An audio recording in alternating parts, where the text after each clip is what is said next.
to all the people that are watching, I got so much feedback from everyone about this message, watching online and watching here, because I'm going to talk about the series as Pastor Stefan started, Pastor Page kept going, on what to do when all hell breaks loose.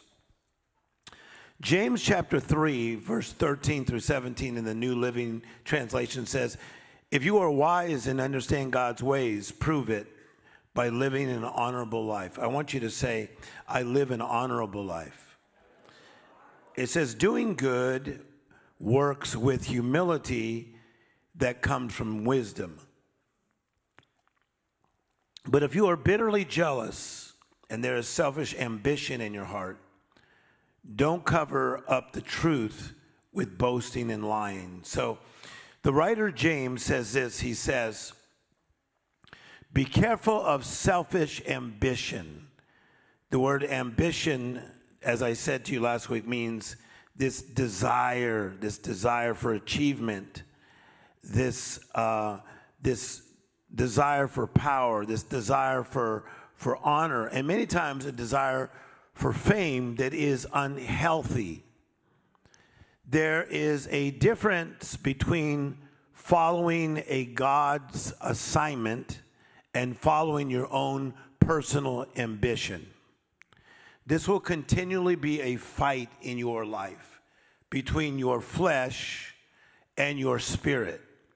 That's why it says in Romans chapter 8, it says, when you walk in the Spirit, you will not want to do the things of the flesh. So probably just a couple months ago, a lot of people started saying you need to go on TikTok. So I needed to find out what this is. And so I started to watch some of these videos, and it was amazing to me how much silliness is on there. And I know you guys can like find other areas where they talk about cooking or they talk about exercise, but I must have somehow got on the silliness chapter. And just a lot of silliness and a lot of people talking about how to find the right person and how to be amazing in 12 days. And it was a lot of boasting and a lot of stupidity. How many of you ever seen that on social media? A lot of boasting and a lot of stupidity, okay? And the thing is that if you listen to too much of that silliness, whether you think it or not, it'll start to get into your system. And that's why the Bible talks about to guard your heart, because out of the heart comes the issues of life, and we'll get into that a little later. But Marilyn Hickey taught me early, she says, Tim, you need to guard your eye gates and your ear gates. So 7 days a week already today, I listen to a sermon. 7 days a week, I listen to a sermon. 7 days a week. 7 days a week, I study the Bible because I need to renew my mind. How many believe this is good teaching already? Okay? So then the Bible says, verse 15, for jealousy and selfishness are not God's kind of wisdom. Such things are earthly, say unspiritual, and even demonic. Okay, I beg you to hear me today.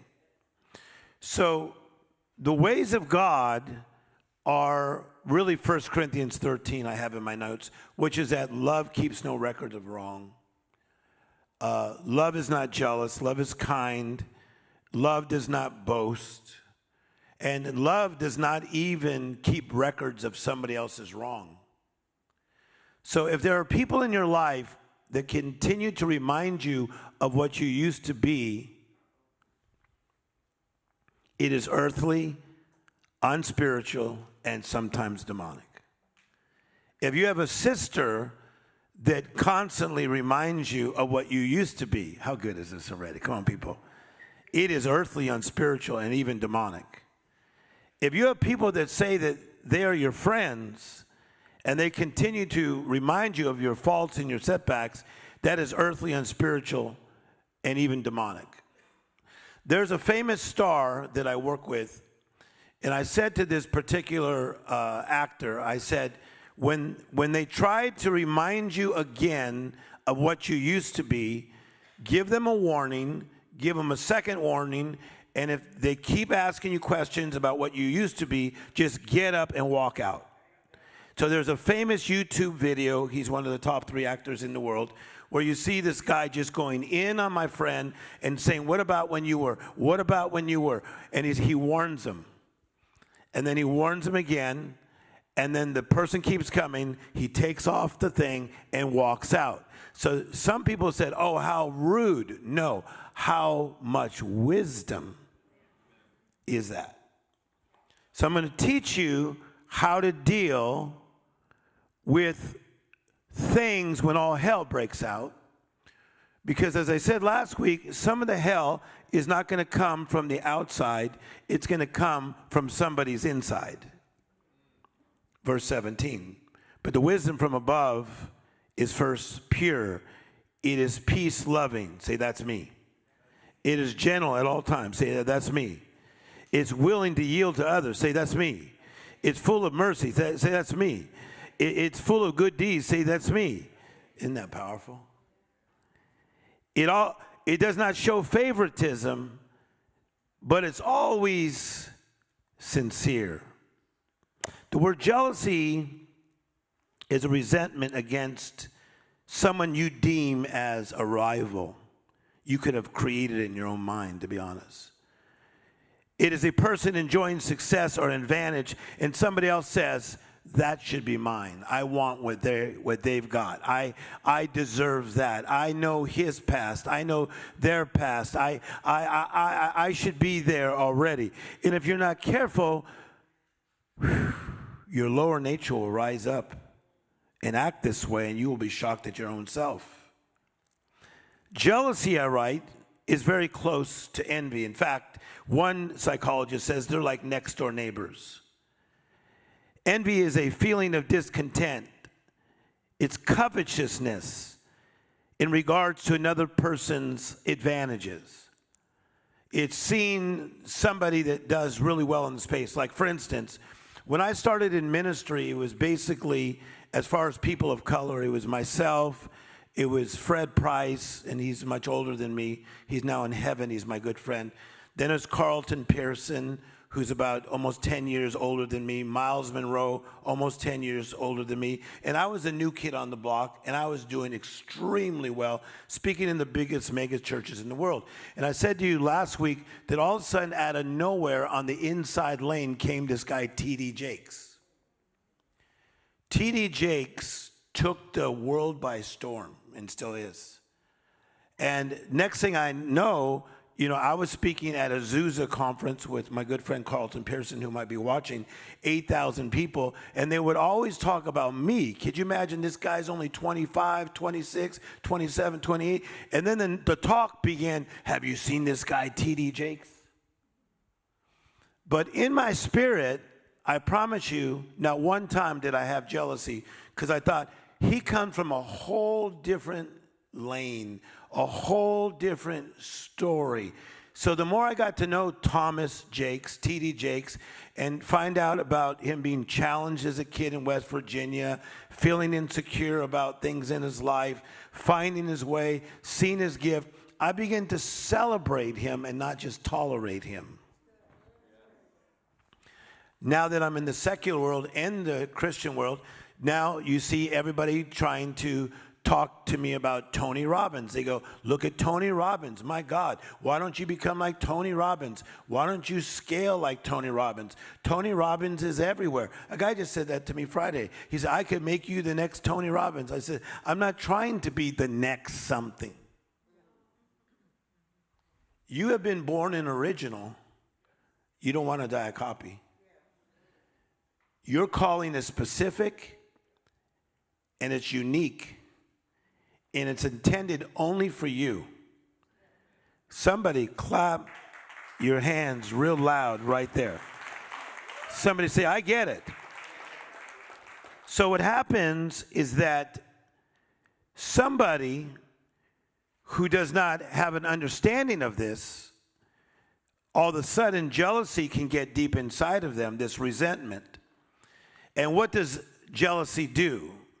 Jealousy cannot help itself. It will attack. Jealousy is an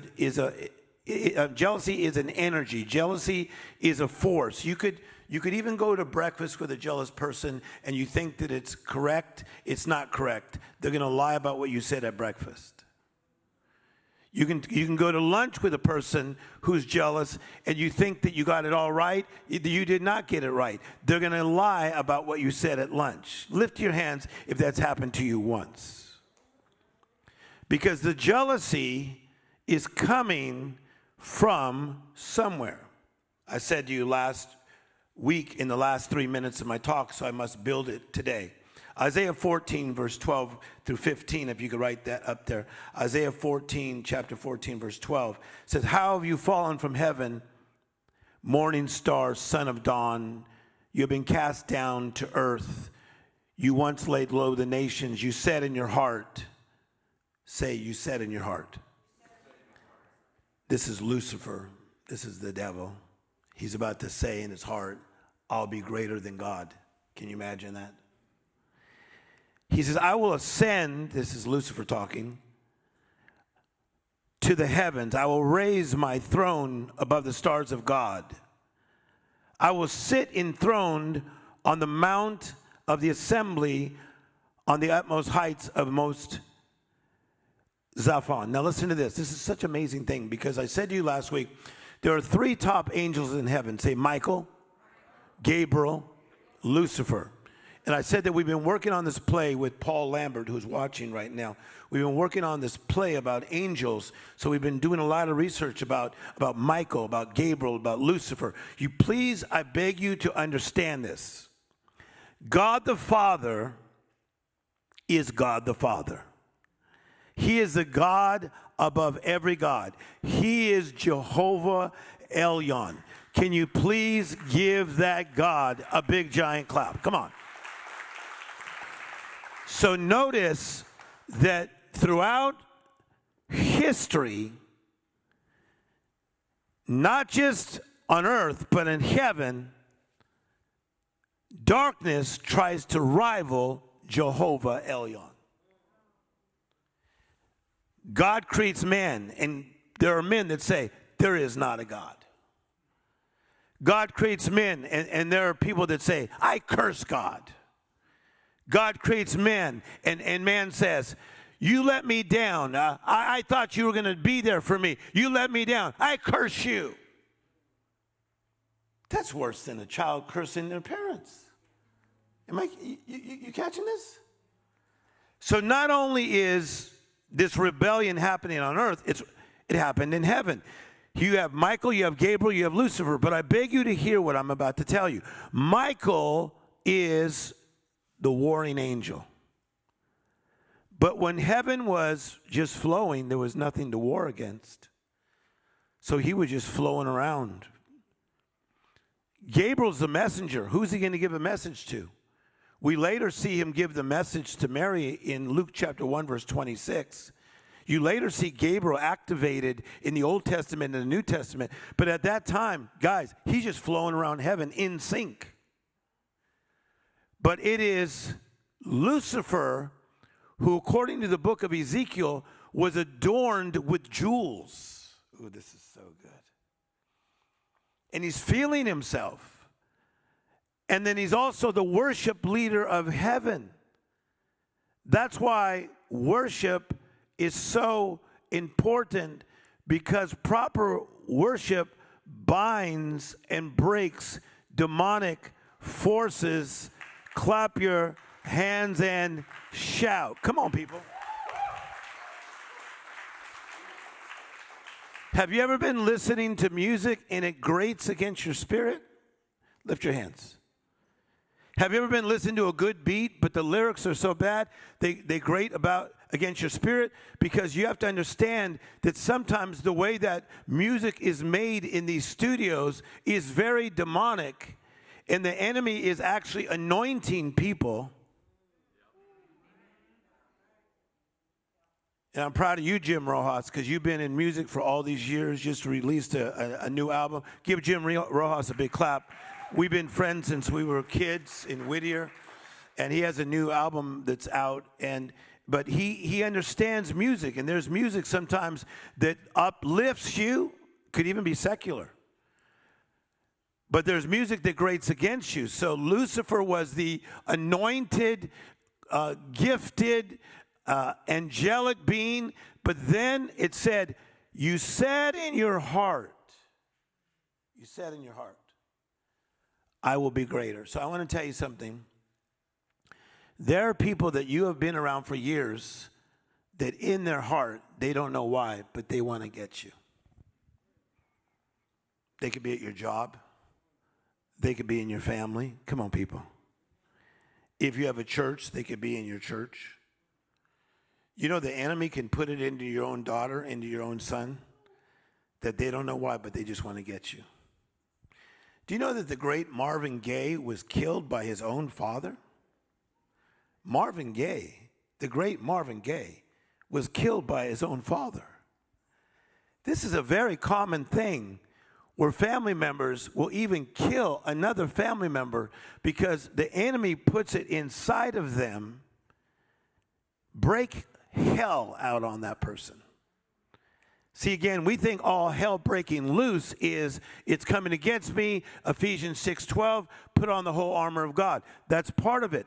Hell will break out of heavenly realms, but it will also break out of God's created people who went wrong. Oof.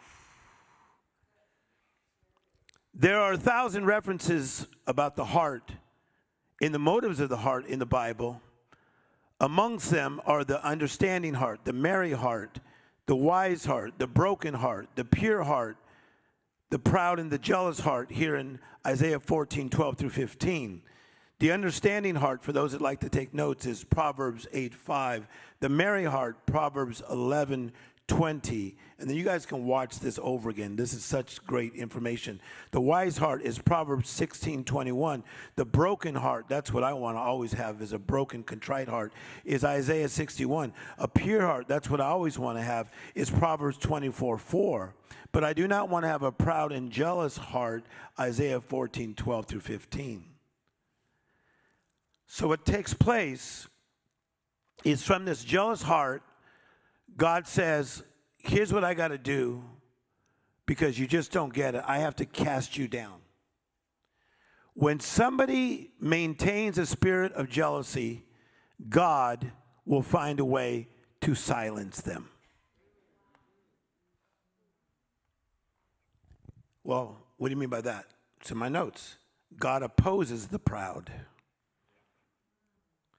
You think you got opposed by your father who put you on restriction? Come on, people.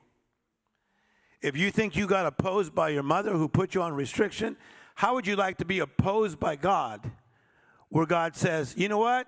You could have your fan club of 5,000 people who think you're great, or even 5 million people, but I have silenced you. Wow. There are a lot of celebrities who think they're famous in the world system, but they've been silenced in God's system. They lost their divine impact. They lost their divine influence. How many of you want to be a person who just says, you know what? I don't need what man has to say about me. I want to be in alignment to my assignment, and what's important to me is what God thinks about me. Real loud in this building, clap your hands so people at home could hear this. So there's a story in the Bible where God needed something done. He needed someone to lead his own people. And so he sends a guy by the name of Samuel. I beg you to hear this. He sends a guy by the name of Samuel to go find the next king of Israel. And so he sends this guy to go find the next king, and that's found 1 Samuel 17:20 through 31. I'm not going to read all that right now, but I'm going to read something else. And so he sends this guy Samuel, and so the father of all these amazing sons talks to this prophet Samuel, and he says, now these are my sons that probably would be the right ones to lead Israel. This one, look how good looking he is. This one, look at the school he went to. This guy's got a lot of charisma. This one is really awesome. This one's super cool. This guy's Instagram following is 30 million. And then all of a sudden, Samuel says, is there anybody else? In other words, I've checked this guy's heart, it doesn't feel right. I checked his heart, it doesn't feel right. I checked this guy's heart, he doesn't seem ready. I checked this one's heart, doesn't seem to have the right ambition. Is there anybody else? And watch this. And then they say, yeah, there's the youngest one, David, but he is ruddy, meaning watch. He's a little bit off kilter. He's a little bit smallish. He's a redhead where the other kids most likely have darker hair. He's kind of the runt of the litter. Wow. And Samuel says, can you do me a favor and bring him? I'd like to check him out. There's a scripture in the Bible that I read here. It says, God uses the foolish things on the earth to confound the wise. What's my point? You may not have gone to Harvard or Princeton or Yale, and for those that have, congratulations. You may have gone to the school of hard knocks. You may have gone through this situation and that situation and got this way and got crooked and got back up and went crooked again and got back up. But I'm concerned about the heart. Where's your heart?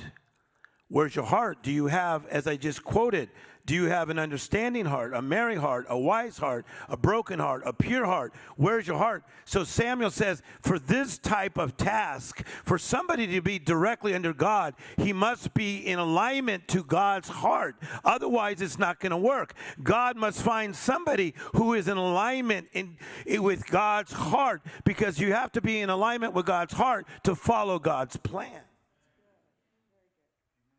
Because otherwise, you will start acting like you're in alignment with God's heart. And once you find success, then you say, I got this one. That was awesome, God, but now I got a church of 22,000. We pretty much have this. I need 17 bodyguards. Come on. I need a guy to carry my Bible. Like all these big churches I speak at, they have Bible carriers. I don't know if you know that. So let's say I'm sitting right there. It's a church of 7,000. There's a guy that says, oh, Brother Storey, let me carry your Bible. I'm like, it seems pretty light to me. I was speaking at a large church, and in some churches they will put a cape on you, like when you're done preaching. So because I've worked so hard, they put a cape on me.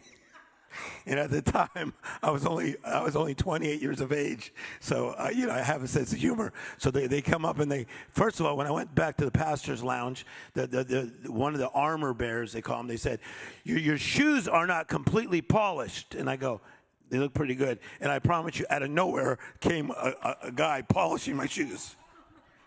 I'm like, it's a lot of stuff, a lot of service before I get up there and minister that Bible. And at the same church, they said, when you finish preaching, Brother Storey, would you like to be caped or not caped? And the only time I'd ever seen this was with James Brown.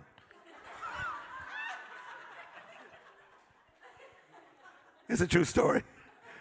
And I love James Brown. I know all the songs.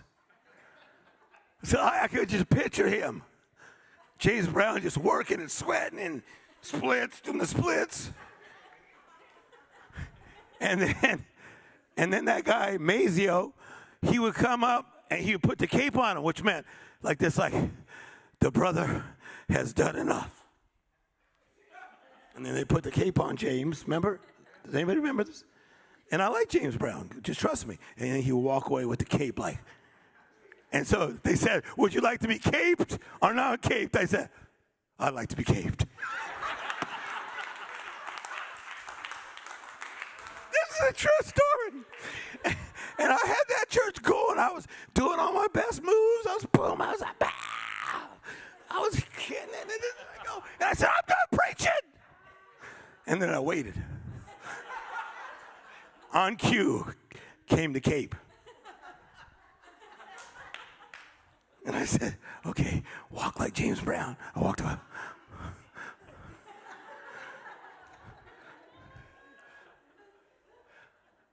Clap your hands if you learned something today. Come on, people.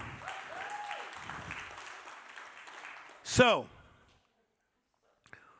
if you're not careful when God starts to lift you up, if your heart is not in alignment to his assignment, and if your heart is not right, you'll start to go wrong in the middle of your right. That's why someone can say, why did that guy or why did that lady do something so crazy? They've been 20 years of success. Because what happened is they let the enemy seep in, and they let the hell in someone else alter the heaven in them. Man, that's why you gotta watch out who's in the inside, because people cannot stab you on the backside if they can't get on your inside. So the prophet says, is there anybody else? They say, yeah, we got a ruddy guy out there. And here's what he's up to right now. He's just doing simple stuff. He is taking care of the flock, which means he's responsible. He is doing his father's business, which he is a servant. And so they say, this is him. Bring the oil. This is the one we're going to anoint. I'm here to tell you, God will walk over 99 people that look qualified in the world system to find one person with the right heart that he can lead. Come on. That he could use to lead people and his system. Clap your hands like that's going to be you. You want to lead in his system. So David is now anointed king, and you would think that he would just jump out and he'd go out there and just start being leader as a king, but he's not ready yet. Some of you got to hear what I'm wanting to tell you. I don't want you to have all your dreams come true in 4 months. I don't want you to think you can take the 21-day challenge and now you're changed forever. Maybe that's not God's timing and God's plan in your life. Just like there's a winter, spring, summer, fall. Maybe God is preparing you for something so big. He has to take you left before you get right. Whoever God ever uses all through the Bible, he always empties them out before he fills them up. When I was in Lakeland, Florida to go to college, it was just an emptying out period, guys. I was so lonely. I get so lonely, my bones would ache. I used to get dressed up to see how I'd look like if I went on a date. I thought if I went on a date, this is what I look like. I'd even put cologne on, just in case. Because I had chosen not to date at that time. I never dated anybody. Everybody in my family knows this. All the way through college, it was a choice because I saw the discipline of what God called me to do. That was my choice. It doesn't have to be your choice. That was my choice. But there was such an emptying out. And so if you're going through an emptying out, maybe that's beautiful. Maybe God is preparing you for such a time as this that will come, that is at such a high level. And many times when God's high level comes, I have in my notes, it happens suddenly. Somebody say suddenly. Say it stronger, say suddenly. Somebody say it stronger, say suddenly. I'm here to tell you, somebody that's sitting here today, God is about to do something big in your life, and it's about to be suddenly. Clap your hands and shout like it's going to hit. Come on, Al. It's going to hit suddenly. Talking to Al, we've been friends since we were little. It's going to hit suddenly. So how does it happen? It happens on an ordinary day. People, listen to me. God usually calls people to do big things on an ordinary day, a very common day. The father comes to David and says, David, I need you to go take food to your brothers. Watch. But what has he been doing? He's been doing his responsibilities. He's been tending the flock. He's been about his father's business. Isn't this good? He's been doing the little things. He's been carrying his drum set. He's been carrying the keyboard. He's been practicing with people. He's been driving the truck. He's been doing this. He's been setting up and tearing down. Whew. Look at this group around here that's been just about the Lord's business, just tearing down and building up, and this needs to shift. We did 2 events in 2 days. Can we give all the people that have worked a big clap? To the sound people today. Clap for the sound people. Clap for Hannah. Clap for the people on the camera that we could speak to so many people right now. God sees that. Look at me. God sees that. And God sees your heart. And then he says, hey, it's time. Get up. Go feed your brothers. So when he's going to feed the brothers, he doesn't know what's going to happen. He's just going to feed the brothers. Watch. He goes and feeds the brother, but he sees Goliath. And Goliath is saying, I defy you. I'm going to defeat you. I'm going to destroy you. And what is inside David comes up. What you have been learning at Congregation.Family all this time will always rise up on the inside of you. Somebody clap your hands and shout.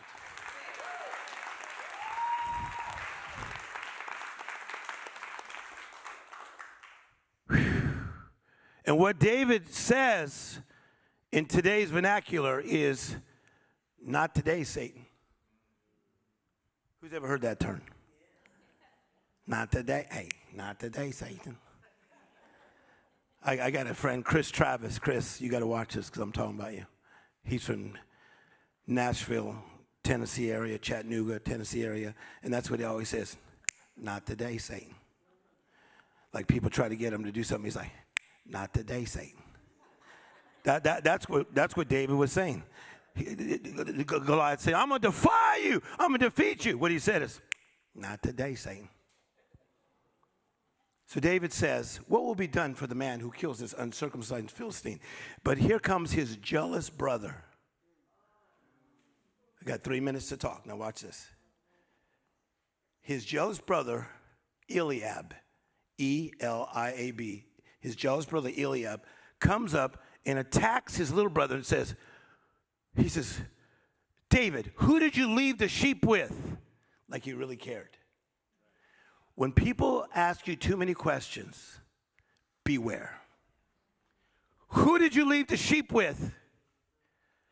Who sent you here? Why are you here? Then now he's going to really attack. He said, I know how wicked your heart is. Now, here's where I cannot be beat. I spoke this message first time, 28 years of age. You were sitting there.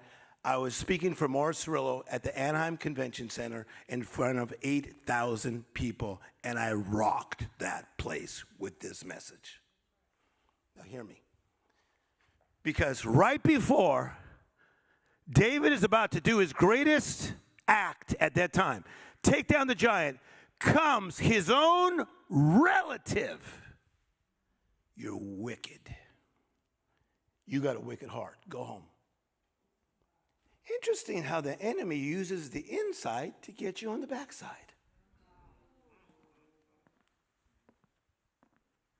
See, if David didn't know who he was, he would have followed his stupid brother and said, you're right, Eliab. Man, sorry about that. Maybe somehow I got the wrong motives all of a sudden, and maybe I'll go back. And then here's what David did.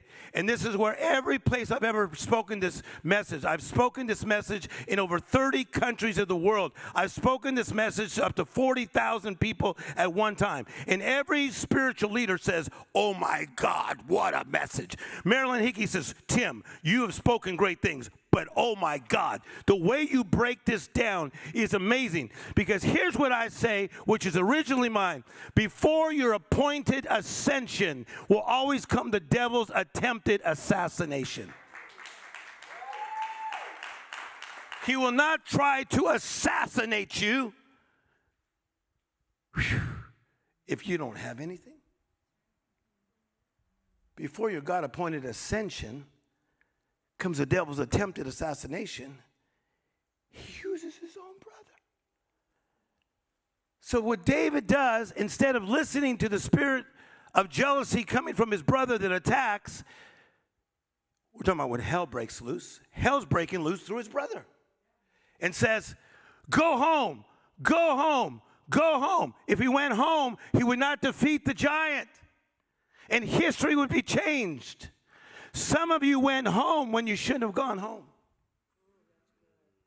Some of you stepped back because religion said step back. Some of you stepped back because family members told you to step back. Some of you stepped back because you were in a relationship with somebody that was silly. And they were not spiritual. So I say that David said, let me get the first opinion. Here's a Tim Storey saying, God's opinion of you makes man's opinion irrelevant. Can you turn my mic way up? Can I say that again? God's opinion of you makes man's opinion irrelevant. You want to hear something? I don't give a what some people care about me. Because some of them are full of the devil.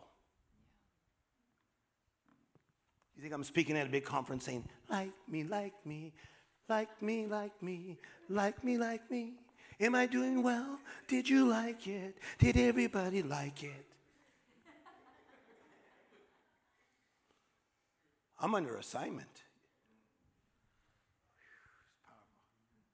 The ones that like me that are full of God, they're like, come on, man. Let's go, come on. When I came on strong as a young guy, they were like, come on, little brother, come on, little brother, come on, come on. And I could then see the other older jealous preachers. He shouldn't be trying to be funny. So watch, and then I'm done. David's about to take down the giant. The brother tries to assassinate him. And David goes like this, speak to the hand. Sometimes you got to go like this. Speak to the hand. You seem awesome, but speak to the hand. It sounds like an interesting idea. Pretty demonic to me. How often do you do this? Every week. Speak to the hand. Well, if you really care about people, speak to the hand. Well, I really want you just to help me. I'm an influencer and I'm in town. I'd like you to help me. Speak to the hand. Jesus did to speak to the hand. You think he just let everybody in?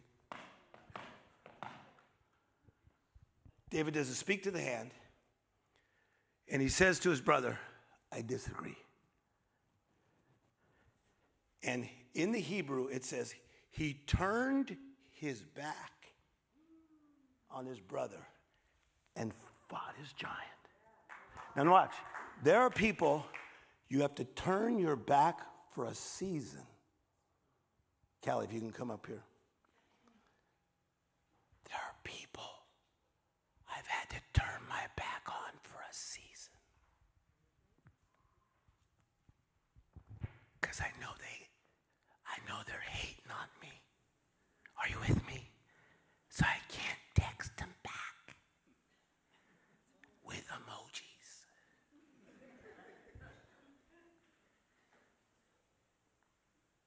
He turned his back. Watch. He turned his back. Watch me. He turned his back. And he fought his giant. But while he turned, he thought, I'll come back for you. I'll come back for you.